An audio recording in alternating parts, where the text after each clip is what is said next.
You've probably heard it before, or maybe even said it to yourself. Gen Z just doesn't want to work. But here's the thing, that is not the problem. The real issue is we are still managing them like it's 2010. So in this video, I am breaking down exactly how to manage Gen Z in a way that actually works, not just for them, but for your team, your goals, and your sanity. And here's the thing, guys, when we start to manage in these progressive ways, it doesn't just benefit Gen Z. All of us want these things. So in this video, we are covering what the best modern leaders are already doing to unlock this generation's potential, and what most managers get completely wrong. Because yes, Gen Z wants work-life balance. Yes, they question authority, but if you think that makes them entitled and not engaged, you're managing with the wrong playbook. So today, I'm going to walk you through a practical, proven approach to managing Gen Z that swaps micromanagement for trust, replaces silence with real feedback, and turns disengagement into ownership. By the way, I'm Heather. I've trained thousands of managers and led teams across startups and FTSE 100s. I've helped leaders stop guessing and start actually leading. So let's get into it. The first thing we have to do is stop managing like it is 2010.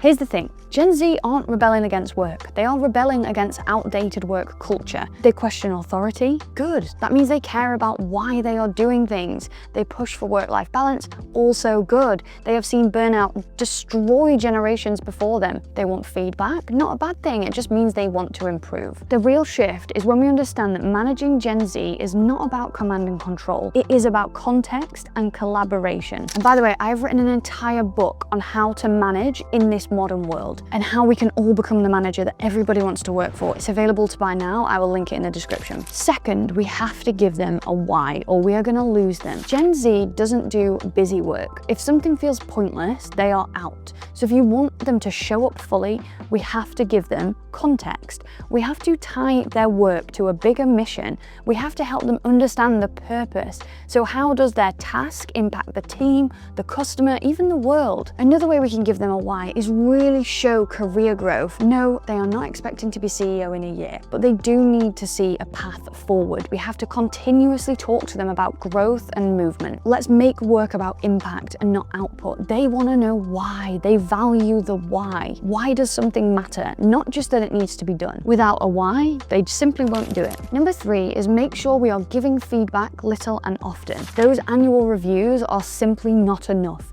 Gen Z have grown up on instant feedback. Social media, gaming, everything in their world happens in real time. It happens so quick. So if you are waiting 6 months to tell them they're off track, you have already lost them. We have to be giving micro feedback, quick check-ins, Slack messages, casual conversations. This feedback should never be like a static thing. We have to keep it as a rhythm, keep it flowing, keep it constant, and make it two-way. So this isn't about sit down and listen to what I've got to tell you. Ask them for feedback too. What is working? What's frustrating? Be really specific. Telling them they're just doing a good job is useless. What exactly is good? What should they be doing more of? A great action here is to use some really solid questions like, what's one thing about my management that you love, and what's one thing you wish you could change? When we start asking these questions, we show that not only we are giving feedback, but that also we are really receptive to it as well. Feedback is fuel. Use it. Next big thing here is we have to manage autonomy, not attendance. So Gen Z cannot be micromanaged. They will shut down. We have to trust them.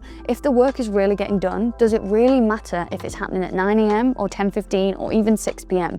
We have to focus on the results and not hours. Who cares if they logged in at 8:58 a.m? What did they achieve? Really focus on that output. When the output is great, praise. When the output is slipping, go back to the previous step. Next is giving ownership. So help them to feel a full ownership over something. When we jump in and micromanage every single project, we never give them the opportunity to experiment, to fail. We need them to feel these things. Otherwise, we're just constantly going to be bubble wrapping them and not letting them actually learn for themselves. So really make sure we find ways to give them ownership, whether it's over projects, tasks, clients, whatever that is. How can you get rid of some of the ownership from you and give it to them? And that should just benefit you as a manager as well, because it takes some work off your plate. And when it comes to this, we need to make sure to coach and not control. So be there to guide them, not just oversee them, overlook them, give them guidance, but ultimately they need to be making the final decisions. Managing Gen Z is a huge opportunity. It is not a problem. The reality is Gen Z is the most educated, diverse, and digitally fluent generation in history.